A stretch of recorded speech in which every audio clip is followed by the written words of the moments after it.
আসসালামু আলাইকুম এভরিওয়ান। আজকের ভিডিওতে দেখাবো এরকম একটি নর্মাল ফটো থেকে যে কাশফুলের ট্রেন্ডিং ফটোগুলো, মূলত এই ধরনের ফটোগুলো কিভাবে এডিটিং করবেন। এর জন্য সম্পূর্ণ ভিডিওটি কন্টিনিউ করতে থাকুন। তো চলুন কথা না বাড়িয়ে শুরু করা যাক। Welcome back. এই সকল ধরনের ফটোগুলো এডিটিং করার জন্য অবশ্যই আপনাদের সম্পূর্ণ ভিডিওটি কন্টিনিউ করতে হবে এবং আমাদের প্রয়োজন হবে ফটোরুম নামে অ্যাপ্লিকেশন, যেটা আপনি প্লে স্টোরে পেয়ে যাবেন। এখান থেকে যে ফটোরুম অ্যাপ্লিকেশনটিকে ওপেন করবেন। ওকে, ওপেন করার পর এখান থেকে যদি কিছু পারমিশন চাই সেগুলোকে আপনি অ্যালাউ করে দেবেন। দেন এখান থেকে আমাদের যে কাজটি করতে হবে সেটা হচ্ছে এখানে ক্লিক করব, স্টার্ট ফ্রম ফটো। ওকে, এখানে ক্লিক করব এবং যে ফটোটা এডিটিং করতে যাচ্ছে ওই ফটোটাকে এখানে সিলেক্ট করব। ওকে, আমরা এখানে একটি নর্মাল পিকচার সিলেক্ট করব।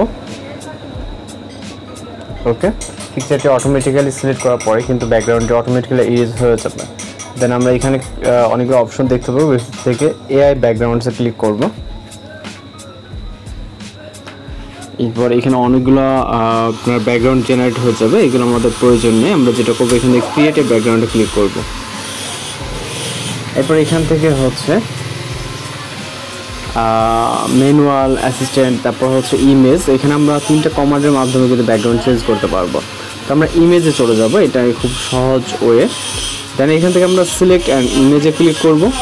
এরপর একটি কমান্ড ইমেজ সিলেক্ট করতে হবে, যেই ইমেজের মাধ্যমে আমরা এই পিকচারটিকে হচ্ছে এডিটিং করতে পারবো, অর্থাৎ কাশফুলের যেই পিকচারটা এইভাবে এডিটিং করতে পারবো। তো কমান্ড পিকচারটিকে আমরা সিলেক্ট করব এবং জাস্ট কয়েক সেকেন্ড ওয়েট করতে হবে।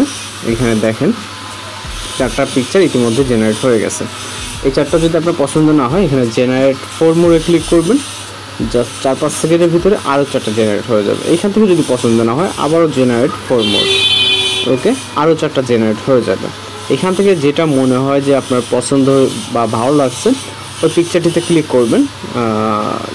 সাপোজ এভাবে ক্লিক করবেন, চারিপাশে দেখেন কাশবন। এটা কিন্তু আমাদের এটা কিন্তু ছিল না। ওকে, যেটা আমরা এডিটের মাধ্যমে করছি। তো এটাকে ডাউনলোড করার জন্য এখান থেকে আমরা এক্সপোর্টে ক্লিক করব এবং সেভ টু গ্যালারিতে ক্লিক করলে পিকচারটা সেভ হয়ে যাবে। তো এইভাবে খুব সহজে আপনি একটি নর্মাল পিকচারে যে ট্রেন্ডিং কাশফুলের ফটো এডিটিং আছে এগুলো কিন্তু করে নিতে পারবেন। তো আজকের এডিটিং টিউটোরিয়াল এই পর্যন্ত। দেখা হচ্ছে নতুন কোনো ভিডিওর সঙ্গে। ভালো থাকবেন, সুস্থ থাকবেন।